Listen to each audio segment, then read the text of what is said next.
नमस्कार दोस्तों, आज हम जानेंगे सुनफा योग के बारे में। सुनफा योग क्या है, सुनफा योग कब बनता है, सुनफा योग के लाभ क्या है, सुनफा योग के परिहार क्या है और सुनफा योग के उपाय क्या है, ये पांचों चीजें जानेंगे। सबसे पहले जानते हैं सुनफा योग क्या है। तो सु प्लस नफा से ये योग बना है। सु का मतलब अच्छा और नफा का मतलब फायदा, यानी कि ये व्यक्ति के लिए फायदे वाला योग होता है। अगर किसी के कुंडली में ये योग बन जाए तो वो व्यक्ति एक राजा के समान जिंदगी जीता है, तो ये व्यक्ति के लिए बहुत अच्छा होता है। अब जानते हैं ये योग बनता कब है। जहां पर चंद्रमा बैठा है उससे अगले भाव में मंगल, बुध, गुरु, शुक्र और शनि अगर ग्रह आ जाए तब ये योग बनता है। यानी मान लो यहाँ पर चंद्र बैठा है तो इससे अगले भाव में यहाँ पर मंगल, बुध, गुरु, शुक्र, शनि आ जाए तब ये योग बन जाता है। अब जानते हैं इस योग के लाभ क्या है।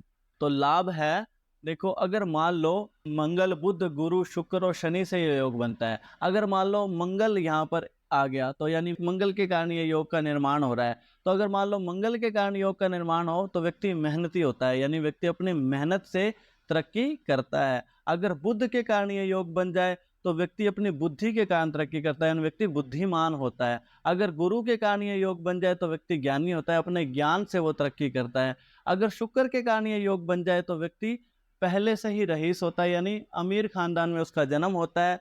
तो व्यक्ति को पहले से विरासत में ही बहुत सा धन, जमीन जायदाद वगैरह मिलती है, तो वो भी व्यक्ति के लिए बहुत अच्छा होता है। और शनि के कारण ये योग बने तो व्यक्ति बहुत चतुर चालाक होता है, तो अपनी चतुराई से वो तरक्की करता है। तो ये उनके लाभ है। अब जानते हैं उसके परिहार। परिहार का मतलब कब ये योग खत्म हो जाता है, कब ये योग नहीं बनता।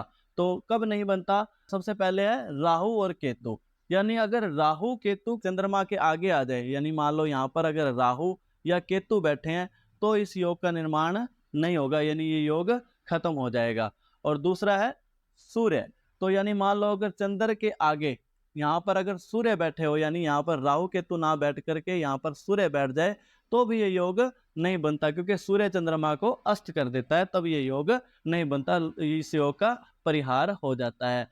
और तीसरा है डिग्री। यानी मान लो डिग्री चंद्रमा की कम है, यानी या दूसरा मान लो यहाँ पर चंद्रमा बैठा है और इधर मान लो मंगल बैठा है, तो चंद्रमा की डिग्री भी अच्छी होनी चाहिए और मंगल की डिग्री भी अच्छी होनी चाहिए, क्योंकि ये दो ग्रह मिलकर के ये योग बना रहे हैं, तो इनकी डिग्री अच्छी होनी चाहिए। अगर मान लो चंद्रमा की डिग्री 0 से 5 के बीच में या 25 से 30 के बीच में होगी तो ऐसी अवस्था मृत अवस्था या बाल अवस्था मानी जाती है, जिसमें ग्रह बहुत ज्यादा कमजोर होता है। तो ऐसी स्थिति में योग बनते हुए भी कोई लाभ नहीं मिल पाता। तो डिग्री का भी बहुत देखा जाता है, तो डिग्री भी अच्छी होनी चाहिए, यानी युवावस्था वाली डिग्री होनी चाहिए, तब इस योग का फायदा मिलता है। और चौथा है दृष्टि। ठीक है, ये चौथा है दृष्टि। तो दृष्टि का मतलब अगर मान लो यहाँ पर चंद्र है तो चंद्र पर राहु या केतु की दृष्टि पड़ रही है तो भी इस योग के लाभ में कमी आती है। शनि की दृष्टि भी अशुभ मानी गई है। शनि जिस ग्रह के साथ बैठ जाता है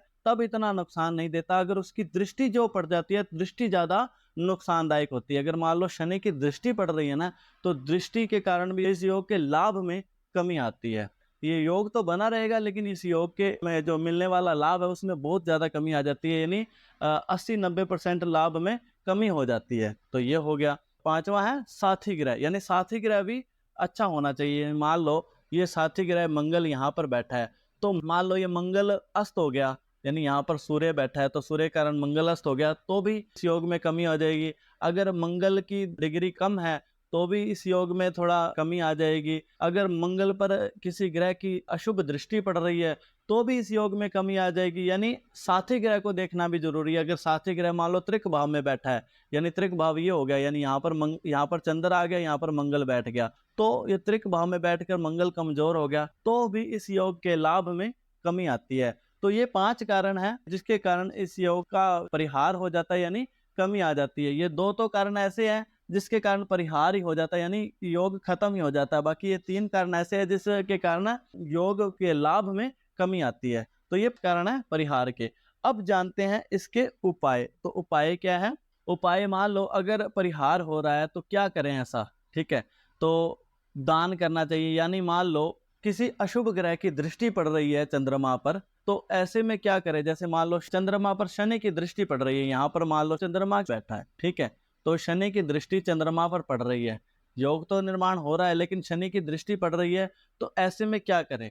तो ऐसे में शनि का दान वगैरह करना चाहिए, ठीक है? अगर मान लो यहाँ पर चंद्रमा किसी अशुभ स्थिति में बैठा है, तब क्या करना चाहिए? चंद्रमा के जाप वगैरह करने चाहिए या व्रत वगैरह भी कर सकते हैं हम। चंद्रमा को ठीक करना है तो भगवान शंकर जी का व्रत करना चाहिए, जिससे इस योग में फ़ायदा मिल सके। अगर मान लो चंद्रमा की डिग्री बहुत कम है, यानी युवावस्था में नहीं है, मृत अवस्था या बाल अवस्था में है, तो हम रतन भी डाल सकते हैं। रतन डालकर भी इस ग्रह को मजबूत किया जा सकता है। जैसे मान लो यहाँ पर चंद्रमा और मंगल बैठ करके योग बना रहे हैं और इसकी डिग्री है 2 या 4 डिग्री है, तो ये बहुत ज़्यादा कमज़ोर है स्थिति में। तो ऐसे में क्या करना, हमें रतन डाल करके इसकी पावर को बढ़ाना चाहिए, ठीक है? तो रतन भी डालना जा सकता है। और आखिर का है, शंकर भगवान जी की आराधना करें, शंकर भगवान जी की पूजा करें, जिससे चंद्रमा अच्छा बन सके, जिससे इस योग में लाभ मिल सके। तो ये उपाय करके आप सनफा योग से होने वाले जितने भी लाभ है उसका फ़ायदा उठा सकते हो। तो मुझे उम्मीद है आपको ये सारा चैप्टर समझ लग गया होगा। तो आज के लिए बस इतना ही, तब तक के लिए जय श्री राम।